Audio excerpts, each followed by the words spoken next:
What is up, YouTube? What is up, YouTube? Hey, so the whole thing about fructose, right? So the basic bottom line is fructose can inhibit or make AMP kinase production more problematic, right? And why would that be an issue? Your immune function, right? And energy homeostasis, right? Or how your energy balance, you can throw it off, and which can lead you to having common cold, for example. So I want to suggest that there are other factors that would make someone more sensitive to fructose consumption other than eating processed foods. So anyway, so I trained for 18 months, and I hate saying it that way, but yeah, at the height of my training, I was doing 300 miles on a bike every single week. I was riding 300 miles. That means 20 miles every day, Monday through Friday, and 40 to 80 miles on a Saturday, and 40 to 80 miles on a Sunday, right? And beyond that, I'm just riding on my own, because those rides I did were with a cycling club, and then I rode on my own and did my own hill workouts, and I did my own triathlon training workouts, because when you're a triathlete, you're used to riding by yourself because you can't draft up anybody. It's all this stuff. We'll look into this stuff, right? And then up until a month or 2 weeks before my yearly event, I would be swimming about a mile a week, right? So I'm doing all this endurance training, right?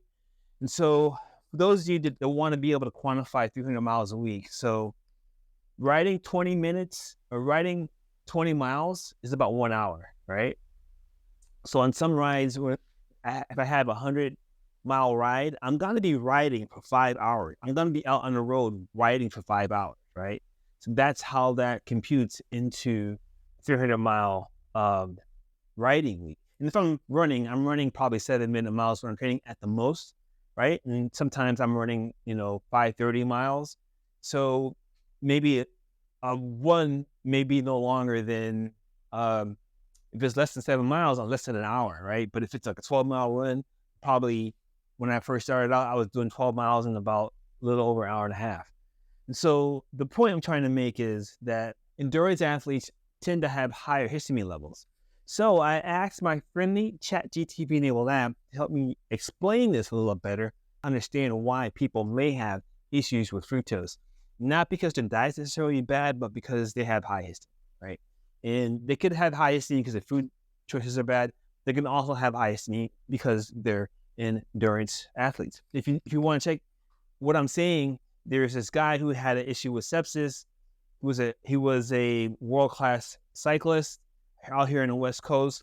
He was in the hospital for sepsis, and it could have been that his histamine levels were high, right? And if you ever heard of people recently or even in the past that were high-achieving athletes, they were really, really, really, really world-class athletes. They had issues with their health. It could be because of high histamine, and the fact that people suggest that their diet is bad or their health is bad is actually probably the opposite, because histamine is a vasodilator. Let me ask my ChatGPT-enabled app, Koala AI, my friendly ChatGPT-enabled app, a little bit more about endurance athletes and histamine. What might be the mechanism by which endurance athletes have higher histamine levels than non-endurance athletes? And I asked it to cite relevant sources in MLA format. Now, I'm not a doctor. I'm just, reading research. Endurance athletes have been found to have higher histamine levels compared to non-endurance athletes, and the mechanism behind this phenomenon may be related to the role of histamine in the regulation of inflammation and immune function. One study published in the Journal of Sports Science and Medicine found that endurance athletes had higher histamine levels compared to non-endurance athletes, and this was associated with greater immune function and lower inflammation.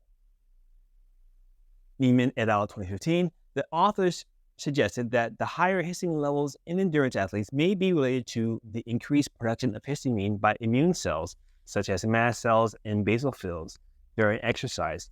Histamine can act as a vasodilator, increasing blood flow to the muscles and improving oxygen delivery, which may enhance performance during endurance exercise. So there you have it. Moreover, another study published in the European Journal of Applied Physiology reported that endurance exercise can increase the expression of histamine receptors on immune cells, which may enhance the effects of histamine on immune function. Santos et al. 2013. The authors suggested that the increased expression of histamine receptors may be a mechanism by which endurance exercise enhances immune function and reduces inflammation. Overall, the higher histamine levels in endurance athletes may be related to the role of histamine in the regulation of inflammation and immune function, and the increased production and expression of histamine during exercise.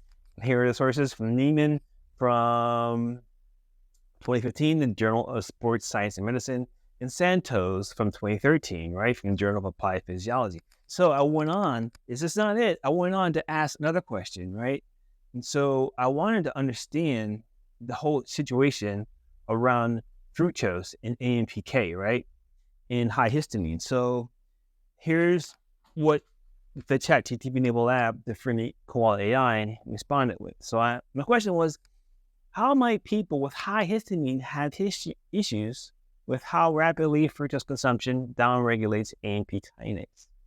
Cite relevant sources in Lilly format. People with high histamine levels may have issues with how rapidly fructose consumption downregulates AMP-activated protein kinase, AMPK, which plays a critical role in cellular energy homeostasis. As I said before, energy balance, right? Histamine is a neurotransmitter and immune system mediator that can stimulate the release of inflammatory cytokines and contribute to the development of allergic and inflammatory conditions.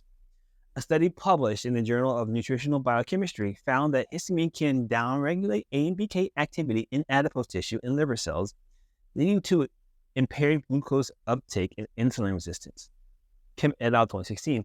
Moreover, another study published in the Journal of Physiology and Biochemistry reported that histamine can stimulate the release of inflammatory cytokines such as TNF-alpha and IL-6, which can also downregulate AMPK activity and contribute to insulin resistance. So, Hernandez, Galilea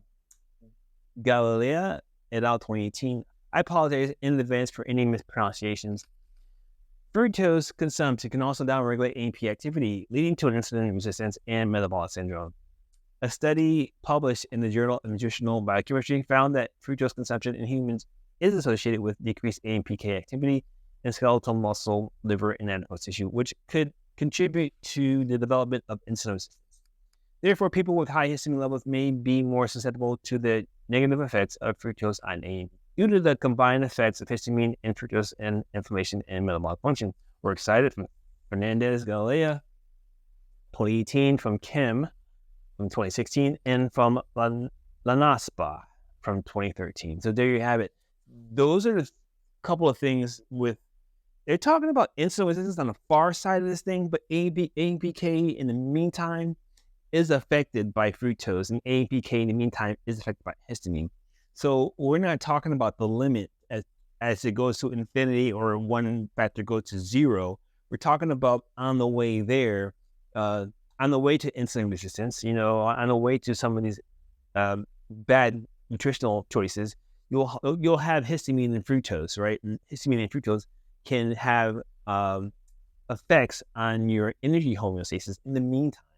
Ultimately, it can be really bad, but even in the meantime, if your energy homeostasis is off, you could have a cold, for example. I'm going to ask my friendly ChatGPT-enabled app, Koala AI, for a solution to, beefing up your AMPK. So, enumerate ways an endurance athlete may naturally boost their AMPK levels. Endurance athletes may naturally boost their AMPK levels through various lifestyle and dietary strategies. AMPK plays a critical role in cellular energy homeostasis and is activated during exercise, leading to improved glucose uptake and fatty acid oxidation. Here are some ways that endurance athletes may naturally boost their AMPK. Through regular exercise, endurance athletes engage in regular exercise, which can activate AMPK and improve metabolic function. A study published in the Journal of Applied Physiology found that endurance exercise can increase AMPK activity in skeletal muscle, leading to improved glucose uptake and fatty acid oxidation. High intensity interval training HIIT involves short bursts of intense exercise followed by periods of rest or low intensity exercise. HIIT has been found to be particularly effective in activating AMPK, improving metabolic function. A study published in the Journal of Applied Physiology reported that HIIT can enhance AMPK activity in skeletal muscle and improve sensitivity. Little et al. 2010. Caloric restriction or consuming fewer calories than the body needs can activate AMPK and improve metabolic function. A study published in the American Journal of Physiology and Endocrinology and Metabolism found that caloric restriction can activate AMPK and improve glucose uptake and fatty acid oxidation in skeletal muscle. Dietary supplements can also help, right? Certain dietary supplements such as resveratrol and berberine have been found to activate AMPK and improve metabolic function. A study published in the Journal of Physiology and Pharmacology reported that resveratrol can activate AMPK and improve glucose uptake and fatty acid oxidation in skeletal muscle. Another study published in the Journal of Clinical Endocrinology and Metabolism found that berberine can activate AMPK and improve insulin sensitivity in humans. Overall, endurance athletes may naturally boost their AMPK levels through regular exercise, HIIT, cardio, caloric restriction, and dietary supplements. So that's the source from